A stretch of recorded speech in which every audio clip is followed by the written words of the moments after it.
JEE Main 2024 6 All India ranks under 100. Admissions open. Kakinada and Visakhapatnam. Aditya Junior Colleges. నమస్తే, నేను మీ రవి ప్రకాష్. ప్రపంచంలోనే అతిపెద్ద ప్రజాస్వామ్య దేశంలో ఎన్నికల ప్రక్రియ ముగిసింది. ఎన్నికల ఫలితాలపై సస్పెన్స్కు తెరపడింది. రిజల్ట్స్ మీకు పూర్తిగా తెలిసిపోయాయి. మరి ఆ తర్వాత ఏం జరగబోతుంది అన్నది మీకు చెప్పడానికి నేను ఇక్కడికి వచ్చాను. ఈ మొత్తం ప్రక్రియలో ప్రజలు ఇద్దరిని గేమ్ చేంజర్స్గా మార్చారు.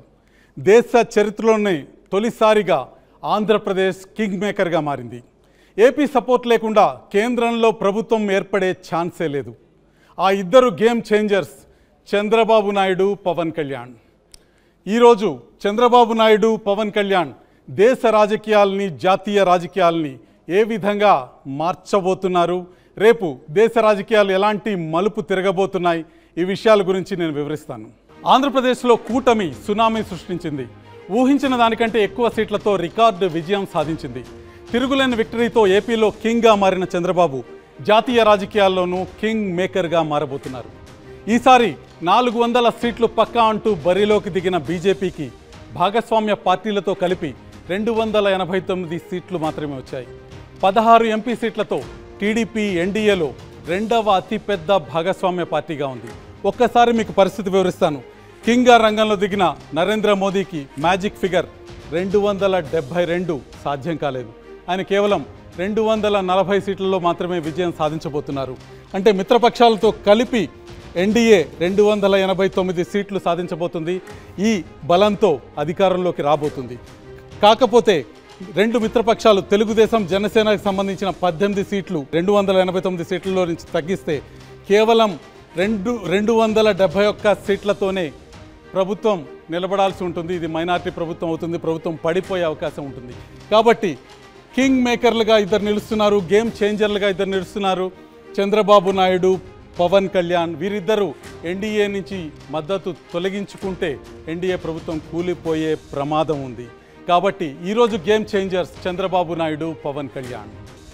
ప్రస్తుతం ఏపీ కష్టాల్లో ఉంది. రాష్ట్రానికి అత్యవసరంగా కొంత సాయం కావాలి. అలాగే కొన్ని డిమాండ్లు ఉన్నాయి. ఇవి నెరవేర్చుకోవాలంటే బీజేపీతో ఉండటమే బెటర్ అన్నది టీడీపీ ఆలోచనగా కనిపిస్తుంది.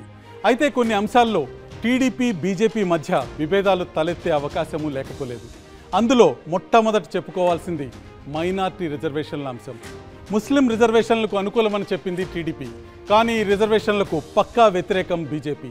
మరి సమస్యను ఎలా పరిష్కరిస్తారన్నది మొదటి టాస్క్. ఇక ఇటీవల కేంద్రం ల్యాండ్ టైటిలింగ్ యాక్ట్ను తీసుకొచ్చింది.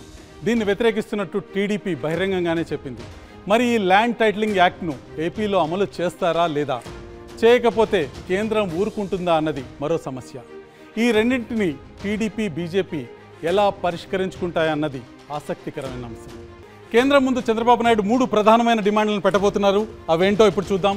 మొట్టమొదటిది ఆంధ్రప్రదేశ్ రాష్ట్రానికి ప్రత్యేక హోదా, స్పెషల్ స్టేటస్ ఆంధ్రప్రదేశ్ రాష్ట్రానికి తక్షణం కావాలన్న డిమాండ్ని చంద్రబాబు నాయుడు ముందుకు తీసుకుపోబోతున్నారు.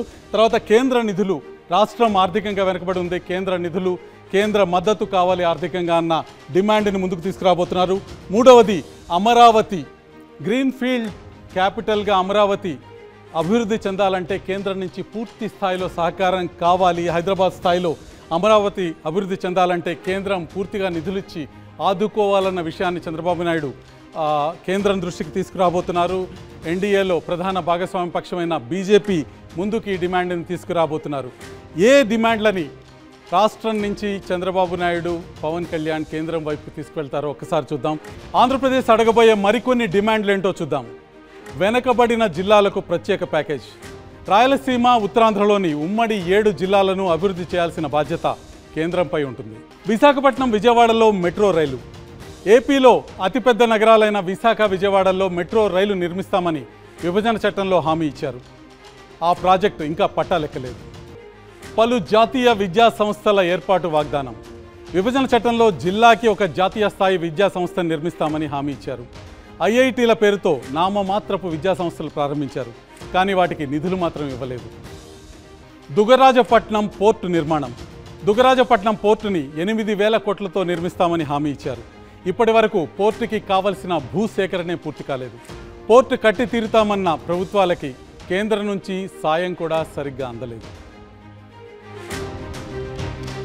వైజాగ్ చెన్నై పారిశ్రామిక కారిడార్. విభజన చట్టంలో ఏపీ ప్రజలకి ఆశలు కల్పించిన ఇంకో ప్రధానమైన హామీ వైజాగ్ చెన్నై పారిశ్రామిక కారిడార్. ఇది పూర్తి చేసుంటే వేల పరిశ్రమలు ఏపీకి వచ్చేవి, లక్షల ఉద్యోగాల కల్పన సాధ్యమయ్యేది. కానీ ఈ కారిడార్ కార్యరూపం దాల్చలేదు. Visakha railway zone. విశాఖ కేంద్రంగా దక్షిణ కోస్తా రైల్వే జోన్ ఏర్పాటు చేస్తామని విభజన చట్టంలో మరొక హామీనిచ్చారు. 2019లో దీనికి సంబంధించిన డిపిఆర్ కూడా రైల్వే బోర్డుకి ఇచ్చారు. కానీ 5 ఏళ్లైనా రైల్వే జోన్ పనుల్లో ఒక్క అడుగు కూడా ముందుకు పడలేదు. ఇక చివరి డిమాండ్ ఏపీ అసెంబ్లీ స్థానాల పెంపు. ఏపీలో అసెంబ్లీ స్థానాల్ని 225కు పెంచుతామని విభజన చట్టంలో స్పష్టమైన హామీ ఇచ్చారు. కానీ ఆ హామీ అమలు చేయలేదు. అసెంబ్లీ స్థానాలు పెరిగితే రాజకీయంగా, ఆర్థికంగా ఏపీకి బలం పెరిగే అవకాశం ఉంటుంది. ఈ ప్రధానమైన డిమాండ్లతో చంద్రబాబు ఢిల్లీకి వెళ్ళబోతున్నారు. భారత రాజకీయ చరిత్రలో ఆంధ్రప్రదేశ్ రాష్ట్రానికి ఒక సువర్ణాధ్యాయం మొదలయ్యే సమయం ఆసన్నమైంది. ఆంధ్రప్రదేశ్ రాష్ట్రానికి సంబంధించిన ఎంపీ సీట్లతో కేంద్ర ప్రభుత్వం నిలబడే పరిస్థితి మన కళ్ళ ముందుంది. ఆంధ్రప్రదేశ్ రాష్ట్రానికి సంబంధించిన డిమాండ్లని నెరవేర్చుకోవడంలో చంద్రబాబు నాయుడు, పవన్ కళ్యాణ్ ఏ మేరకు విజయం సాధిస్తారో వేచి చూడాలి. చూస్తూనే ఉండండి ఆర్టీవీ. మరిన్ని వీడియోస్ కోసం ఛానల్ ని సబ్స్క్రైబ్ చేయండి. లేటెస్ట్ అప్డేట్స్ కోసం వాట్సాప్ ఛానల్ ని ఫాలో చేయండి. అండ్ లింక్ డిస్క్రిప్షన్ లో ఉంది.